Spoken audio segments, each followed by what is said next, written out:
स्वागत है आपका हमारे यूट्यूब चैनल देसी एपी क्लासेस में। आज का टॉपिक है सामवेद, अथर्ववेद। इसी के बारे में हम अध्ययन करेंगे। तो चलिए शुरू करते हैं। सामवेद, सुनिए, यह गाई जा सकने वाली ऋचाओं का संकलन है। इसके पाठकर्ता को उदात्री कहते हैं। इसके पाठकर्ता को क्या कहते हैं? उदात्री कहते हैं। पिछले वाले क्लास में हमने बताया था ऋग्वेद के ऋचाओं के पढ़ने वाले ऋषि को होत्री कहते हैं और यजुर्वेद के पाठकर्ताओं को अथर्वयु कहते हैं। फिर यहाँ पे सामवेद के पाठकर्ता को उदात्री कहते हैं। इस तीनों बात को ध्यान में रखिएगा। देखिए, बताया जा रहा है इसे भारतीय संगीत का जनक कहा जाता है। सामवेद को भारतीय संगीत का जनक कहा जाता है। अगला है अथर्ववेद। ध्यान दीजिए, अथर्ववेद अथर्वा ऋषि द्वारा रचित वेद है। अगर कोई पूछे अथर्वा ऋषि कौन से वेद को लिखे हैं, तो आप बोल सकते हैं अथर्ववेद को। या ऐसे पूछा जा सकता है कि अथर्ववेद किसकी कृति है, तो अथर्वा ऋषि की। चलिए आगे देखते हैं। अथर्ववेद में रोग निवारण, तंत्र मंत्र, जादू टोना, शाप, वशीकरण, आशीर्वाद, स्तुति, प्रायश्चित, औषधि, अनुसंधान, विवाह, प्रेम, राजकर्म, मातृभूमि महात्म्य आदि विविध विषयों में संबंध मंत्र तथा समान मनुष्य के विचारों, विश्वासों, अंधविश्वासों इत्यादि का वर्णन है। ध्यान दीजिए, अथर्ववेद कन्याओं के जन्म की निंदा करता है। वह कौन वैसा वेद है जो कन्याओं के जन्म की निंदा करता है? अब आप आराम से बता सकते हैं, अथर्ववेद। ध्यान दीजिए, अथर्ववेद सभा एवं समिति को प्रजापति की दो पुत्रियां कहा गया है। ध्यान दें। एक और बात है यहाँ पे, सबसे प्राचीन वेद ऋग्वेद एवं सबसे बाद का वेद अथर्ववेद कहा गया है। ध्यान दीजिए, क्रमानुसार ऋग्वेद, यजुर्वेद, सामवेद एवं अथर्ववेद। ऋग्वेद आपका प्राचीनतम वेद हो गया। ऋग्वेद आपका प्राचीनतम वेद हो गया। नंबर 2 यजुर्वेद है। नंबर 3 सामवेद है। और सबसे बाद का वेद है जो अथर्ववेद है। पुराण और संबंधित वंश, इसको समझ लेते हैं। ध्यान दें, विष्णु पुराण मौर्य वंश से संबंधित है। मत्स्य पुराण आंध्र सातवाहन से संबंधित है। वायु पुराण गुप्त वंश से संबंधित है। इसको समझ लीजिए, याद करने की जरूरत नहीं पड़ेगी। देखिए, विष्णु पुराण मौर्य वंश, विष्णु हमने बोला विष्णु पुराण, थोड़ा सा इमेजिन कीजिएगा, मस्ती में याद कीजिएगा। विष्णु पुराण, जब हम विष्णु बोले तो आपके दिमाग में विष्णु जी का छवि बन गई होगी। तो ध्यान दें, विष्णु जी जो हैं मोर का पंख लगा रखे हैं सर के पीछे अपना, वही मोर, मोर मतलब मोर, ऐसे ऐसे समझने के लिए है। विष्णु मोर, याद रखें, विष्णु मोर, विष्णु मोर। जब भी बोला जाए विष्णु पुराण, आपके ध्यान में आए मोर और आप बोलें मौर्य वंश।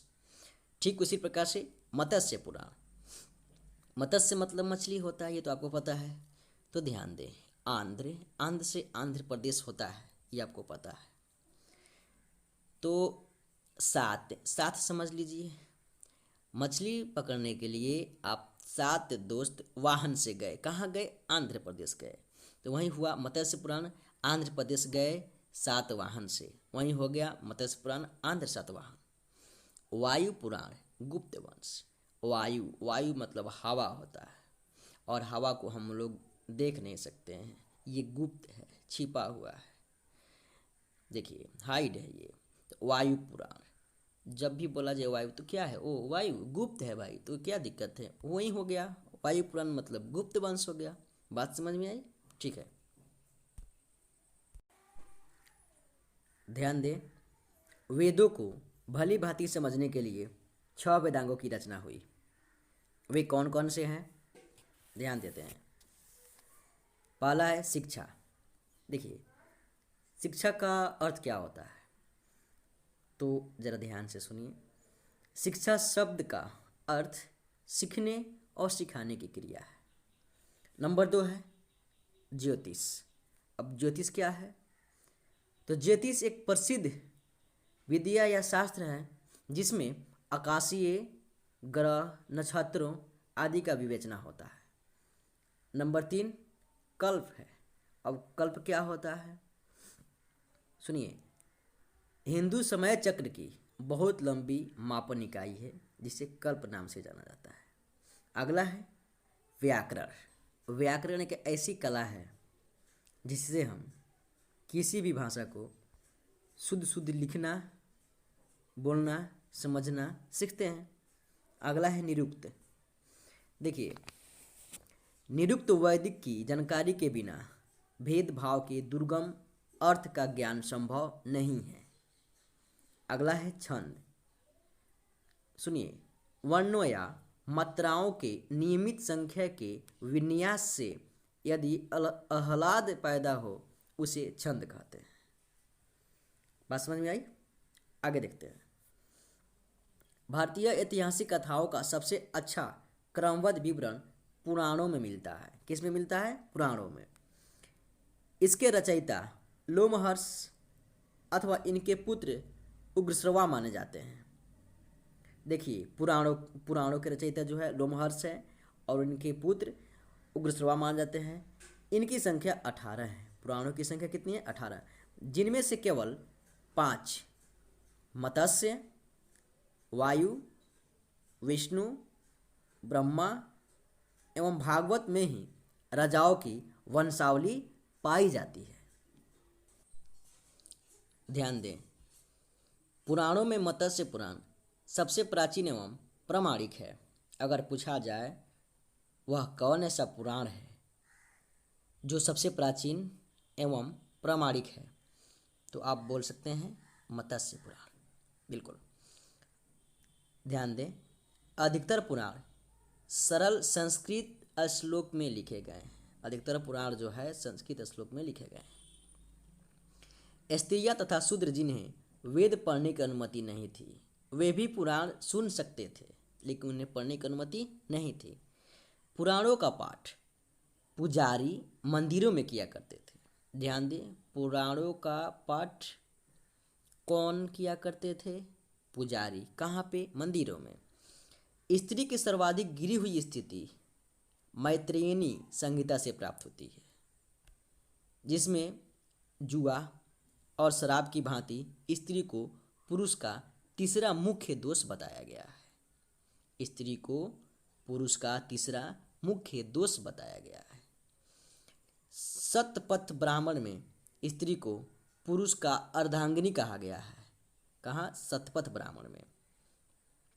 ध्यान दें, स्मृति ग्रंथों में सबसे प्राचीन एवं प्रमाणिक मनुस्मृति मानी जाती है। स्मृति ग्रंथों में सबसे प्राचीन एवं प्रमाणिक मनुस्मृति मानी जाती है। यह शुंग काल का मानक ग्रंथ है। मनुस्मृति क्या है? तो मनुस्मृति जो है शुंग काल का एक मानक ग्रंथ है।